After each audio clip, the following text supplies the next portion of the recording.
Hello friend, welcome back to my YouTube channel. चलिए, बहुत ही शानदार टॉपिक के साथ जुड़ गए हैं और आज हम बात करेंगे क्लास 9th के एक्सरसाइज 2.4 के क्वेश्चन नंबर 3 के बारे में। हम लोग पिछली वीडियो में क्वेश्चन नंबर 2, क्वेश्चन नंबर 1 के बारे में बात कर चुके थे और बहुत ही शानदार तरीके से उसको समझाया गया था आपको। उम्मीद है कि आप उसको देख के और फिर इसमें आए होंगे, ठीक है? और हाँ, अगर आप क्लास 9 की तैयारी और बेसिक से करना चाहते हैं, तो आप हमारे प्लेलिस्ट से जुड़कर आप अपनी तैयारी को स्टेप बाय स्टेप कर सकते हैं, ठीक है? तो चलिए हम लोग क्वेश्चन नंबर 3 देखते हैं बिना किसी देरी के और बहुत ही आसान तरीके से इसको समझेंगे, ताकि यहाँ पे क्वेश्चन कह रहा है, के का मान ज्ञात कीजिए जबकि निम्नलिखित स्थितियों में से प्रत्येक स्थिति में यहाँ पे x माइनस 1 पी एक्स का गुणनखंड है। ठीक है, प्रत्येक स्थिति में x माइनस 1 पी एक्स का गुणनखंड है, यानी के का मान ज्ञात करना है हमको। क्या निकालना है बाबू? के का मान ज्ञात करना है। तो चलिए एक नंबर क्वेश्चन यहाँ पे बनाना स्टार्ट करते हैं और बिना किसी देरी के। और हम आपसे कहें क्या, के की मान ज्ञात करने के लिए क्या करेंगे? तो सबसे पहले हमें शून्य दिया हुआ है, ठीक है? सबसे पहले शून्य ज्ञात कर लेते हैं। एक्स माइनस 1 बराबर 0। एक्स बराबर क्या हो जाएगा? इधर माइनस का तो इधर जाएगा तो प्लस हो जाएगा, यानी जो इसका शून्य प्राप्त हुआ, क्या हुआ जी? शून्य प्राप्त, इसका जो शून्य प्राप्त हुआ हमारा, वो हुआ 1 प्राप्त हुआ, ठीक है? अब कहिए सर इसको बनाएँगे कैसे? तो देखिए इसको क्या करना है ना, यहाँ पे 1 नंबर करेंगे और 1 नंबर में क्या करेंगे, पी एक्स बराबर x square plus x plus के, ठीक है? और हमें पूछ क्या रहा है, तो यहाँ पे के का मान, यानी इसी का वैल्यू हमें फाइंड करना है, ठीक है? इसका वैल्यू फाइंड करना है और कैसे फाइंड करेंगे, तो चलिए देखते हैं आगे। यहाँ पे क्या कर रहा है कि एक्स का मान 1 दिया हुआ है, तो जहाँ-जहाँ एक्स दिखेगा ना हमें, वहाँ-वहाँ क्या रखेंगे? 1 रखेंगे, यानी जहाँ-जहाँ एक्स दिखेगा वहाँ-वहाँ क्या रखेंगे? 1 रखेंगे और ताकि काफ़ी हमारा जो इम्पोर्टेंट हो जाएगा। अब देखिए पी एक्स की जगह क्या है? तो 1 है, ठीक है? बराबर इधर एक्स स्क्वायर है, तो 1 का स्क्वायर प्लस 1 प्लस के, ठीक है? अब कहिए सर आगे, तो देखिए यहाँ पे क्या हुआ कि पी एक 1 हो गया यहाँ पे, ठीक है? पी 1 है।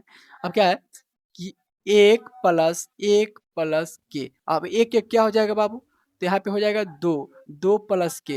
अब के जब इधर, यहाँ पे देखिए, यहाँ पे अगर हम 0 मान लेते हैं, तो क्या हो जाएगा? के इधर का है, तो के इधर है और प्लस का 2 है, तो यहाँ आएगा तो माइनस के 2, यानी के का मान कितना आया जी? -2। कहिएगा सर समझ में नहीं आया। अब देखिए समझिएगा कैसे आएगा।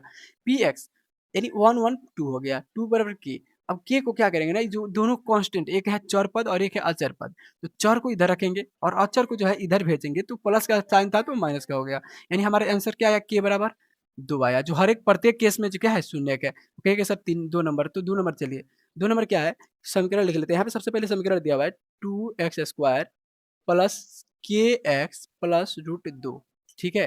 कि इसको सॉल्व कैसे करेंगे सर? तो देखिए शून्य इसी को मानना है, यानी हमारा जो है ना, इसी पे सब जो ये चारों है ना, 1 2 3 चारों है, जो इसी पे बनाना है। तो जहाँ-जहाँ x है वहाँ-वहाँ क्या रखेंगे? -1 रखेंगे। आपको बार-बार बताते हैं कि बहुत ही आसान टॉपिक है और बहुत ही शानदार तरीके से आपको समझ में भी आएगा। और देखिए अब ऐसे भी है ना, इससे बहुत ज़्यादा क्वेश्चन्स भी पूछा जाता है, ऑब्जेक्टिव में भी और सब्जेक्टिव में भी, ठीक है? तो इस टॉपिक को आप मतलब घोर के पी लीजिएगा। अब चलिए, यहाँ पे कहने का मतलब क्या है कि 2x स्क्वायर, तो जहाँ-जहाँ x है वहाँ-वहाँ 1 रखेंगे। तो कहेंगे सर 1 का स्क्वायर कह रहा है तो कर दिए, फिर प्लस के नहीं है, 1 है यहाँ पे, ठीक है? तो इसको के प्लस यहाँ पे रूट 2। अब कहेंगे सर 2, तो 2 का 1 का स्क्वायर 1 होता है और 2 में गुणा करेंगे तो 2 होगा। 2 प्लस के प्लस रूट 2, क्योंकि 1 का गुना जब के के साथ करेंगे ना, तो क्या हो जाएगा हमारा?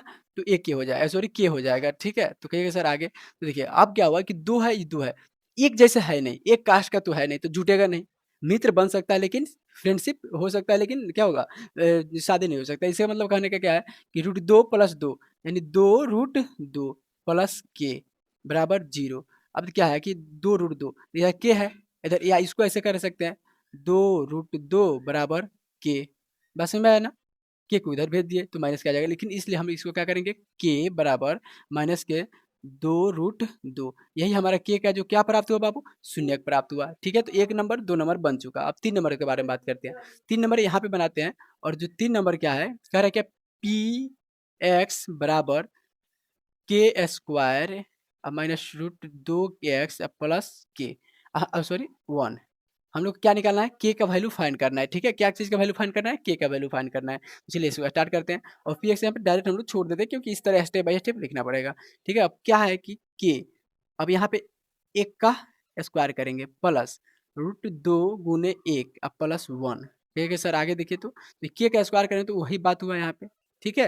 अब प्लस, क्योंकि 1 का स्क्वायर 1 होता है, 1 को कैसे गुना करें तो के हो जाएगा, यहाँ पे रूट 2 के 2 हो जाएगा प्लस 1 हो जाएगा, ठीक है? अब कहिएगा कि सर के बराबर, तो देखिए यहाँ पे क्या करेंगे, इधर हम वही वाला चिन्ह लगाएँगे और इधर हम लोग 0 लगाएँगे, ठीक है? सब में 0 लगाते जाएँगे, कोनो दिक्कत नहीं होगा। अब क्या हुआ कि ई आया जो k प्लस रूट 2 प्लस 1, ठीक है? 1 यहाँ पे प्लस में था, ये गुणा होके जुड़ गया था, तो यहाँ पे 2 बचा 1 प्लस में। तो कहिएगा सर आगे, तो ये देखिए k बराबर इधर माइनस किया तो इधर जाएगा तो माइनस के 2 प्लस 1, यही आंसर हुआ, ठीक है? अब क्या हुआ कि k प्लस रूट 2 प्लस 1 बराबर 0, तो k इधर रहेगा, प्लस का है तो इधर जाएगा तो माइनस का हो जाएगा, ठीक है? क्या हो जाएगा? माइनस का हो जाएगा, और जो माइनस का वो प्लस का हो जाएगा। यानी कहने का क्या अर्थ है, इसका आंसर आया क्या? -2 रूट -1, ठीक है? अब कहिएगा सर आगे बताइए। तो देखिए अब 3 नंबर के बाद हम लोग पढ़ेंगे 4 नंबर, और 4 नंबर बेहद ही शानदार है और बहुत ही इम्पोर्टेंट भी है। कह रहा है क्या? kx² minus 3x plus k, ठीक है? आगे बनाएंगे इसको, तो k को k हो जाएगा, 1 का स्क्वायर है माइनस 3 गुने 1 प्लस k। यहाँ पे क्या हो जाएगा? तो k अब माइनस 3 अब प्लस k। एक मिनट, यहाँ पे k नहीं होना चाहिए यार, k नहीं होना चाहिए। बुक देख लेते हैं। हाँ ठीक है, k ही है, ठीक है, चलिए ठीक है, कोई बात नहीं, इसको सॉल्व करेंगे हम लोग। क्या हुआ? अब k और k क्या हो जाएगा जी? 2k, 2k माइनस 3 बराबर 0, सबके नीचे 0 लगा सकते हैं, कोनो दिक्कत नहीं है। अब क्या हुआ? जब 2k है, प्लस का है तो इधर माइनस का है तो इधर जाएगा तो प्लस का हो जाएगा। अब k 2k हुआ, अब यहाँ पे क्या रहता है? छिपा रहता है गुना, तो इधर क्या हो जाएगा? 3, और गुना में है तो हने जाएगा तो भागा में जाएगा। ये वाला कॉन्सेप्ट ही बताया गया। तो यानी k का वैल्यू क्या आया जी हमारा? तो 3/2 आया। और हम लोग क्या किए, इस क्वेश्चंस के साथ सारे जो है 3 नंबर क्वेश्चंस को सॉल्व कर लिए, और बहुत ही आसान तरीके से सॉल्व हुआ। आपको उम्मीद है कि आपको अच्छा से समझ में आया होगा, और समझ में आया है तो वीडियो को लाइक कीजिएगा, चैनल को सब्सक्राइब कीजिएगा, और अपने दोस्तों में शेयर कीजिएगा, ताकि उनको भी इससे बेनिफिट हो सके और वो भी अपनी तैयारी को बेहतर बना सके, ठीक है? बाकी अगर आप किसी भी एग्जाम के मॉक टेस्ट देना चाहते हैं, तो आप CGL fact status status website पे जाकर विजिट करके आप ऑनलाइन मॉक टेस्ट लगा सकते हैं। क्लास वाइज भी दिया हुआ है, क्लास 9th के भी है, क्लास 10th का भी है, कॉम्पिटिशन एग्जाम के लिए भी है, रीजनिंग है, जीके जीएस सारे क्वेश्चंस के यहाँ पे प्रैक्टिस कराया गया है, ठीक है? तो आप जाके आराम से ऑनलाइन मॉक टेस्ट भी लगा सकते हैं। तो चलिए मिलते हैं अगली वीडियो में, तब तक के लिए सीखते रहिए और देखते रहिए।